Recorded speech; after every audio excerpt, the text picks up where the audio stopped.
And what are some of the challenges personally for you are you finding in this process? Writing as a co-writer, writing in essence commissioned to write this. I have to fit in with another person's vision. And so when I wrote it on my own, wrote the same story, same material on my own, it was my focus and my take on things.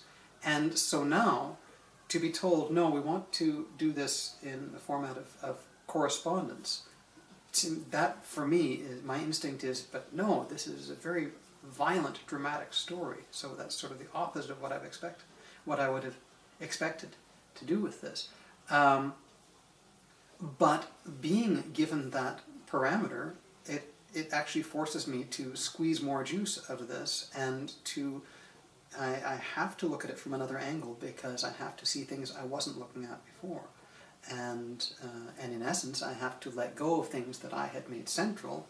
Those become peripheral, and yet it's still the same story.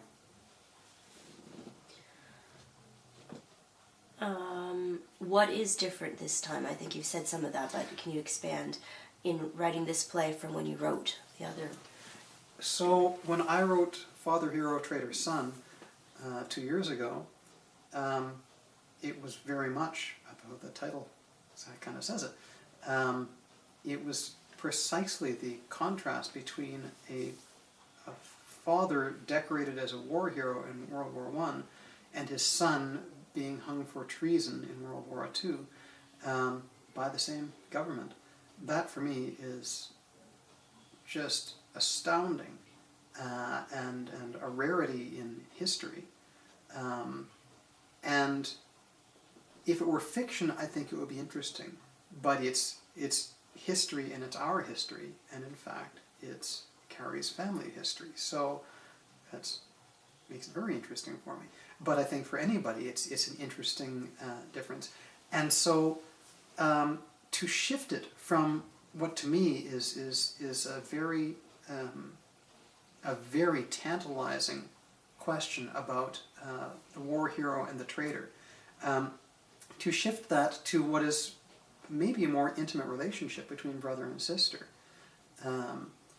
and changing it from essentially an interrogation by his hallucination of his dead father, a ghost of his dead father, essentially an interrogation: how could you do this? How could a son of mine do this? Shifting that to a brother and sister writing correspondence, they're on the same level, they're of the same generation. They would have had very parallel experiences. So that maybe will allow us to get closer to his mind, to his soul.